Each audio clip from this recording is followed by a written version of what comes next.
And if he comes, it's the Jews he's coming.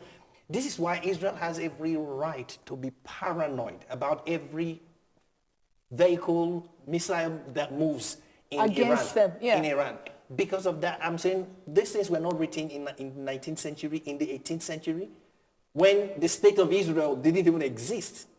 So for all you see in the media, what he said, if you don't understand it, you think Israel is doing too much, or you think they're overreacting. It's because it's rooted in that fundamental belief. So think about those fundamentalists. They are now heading the United Nations. They are responsible. Remember, this is a nation that has got Islamist fundamentalists that stone their women for just not wearing the burqa. Israel was not founded by who? The current state of Israel was put together, was incepted in, I've forgotten the date, but 1948. The first, in Jerusalem. Mm. Yeah. But I'm saying the kingdom, the history of it has been for thousands of generations. Okay. So you're looking at this, Elam, right? The Iranians? The Persians. They have the Elams, they have the descendants of the Sassanid empires, but it's a very rich, and I think rich in history. You're looking at all those different groupings. They have always been against Israel. And now they're using the supposed bodies that have got transnational power, supranational power to actually effect what they want to actually effect. If you look at the Human Rights Council and what they've actually done, remember, there are some bodies that are there within the United Nations that have become purely globalist to the core. It's like a UNICEF, UNRWA, same thing with the Human Rights Council from the United Nations. And every other nation that is smart, they have a right to actually reject and come out of it. Because they don't actually serve the fundamental functions that they are supposed to actually serve. When they were set by the United Nations, they have been subverted. So you're looking at a Human Rights Council that is not actually doing that. All they're just doing is they're using it against Israel, or one times too many, which is why you find out the Israelis who always go to the United Nations to try and defend themselves. Yeah. This one, they've said, no, we are not part of it, and we are not coming. Would you blame them? Would you blame them? Because if you see what happened from October the 7th, let's have an honest conversation here. I feel like the October 7 disaster was not spoken enough in the United Nations. Yeah. What we heard more was that Israel is a murderer. They're committing a genocide.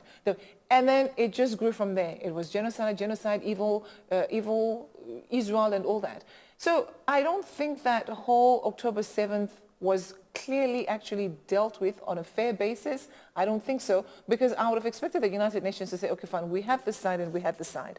How do we control both sides? Or how do we reach a consensus? It was too one-side leaning. And then that's why Israel also got angry. You're not speaking about the people that died in Israel. You're not even speaking about the attack on its own. It might not be the first, but it happened on the 7th of October, which then obviously escalated into other things that followed. We are not talking about Hamas using human shields. Yeah. We are not even talking about Hamas killing its own people after the ceasefire. Yeah. But there were videos that showed that Hamas was killing its own citizens. Why are we not having that conversation? And now the Ayatollahs are the ones that are presiding over the Human Rights Council.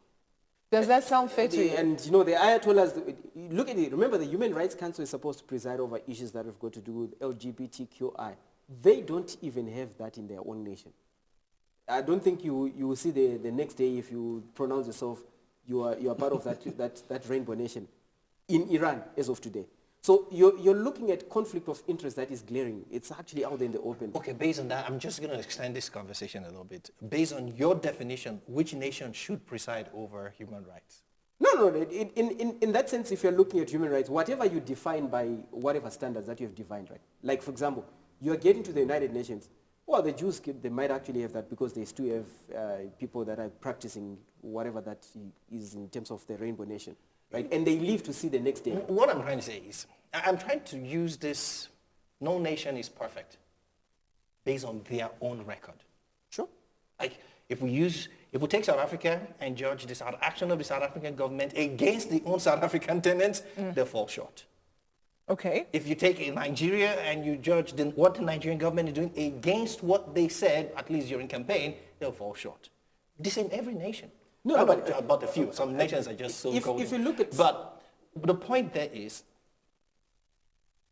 human rights, United Nations Human Rights, UNHRC, was was set up by a vote.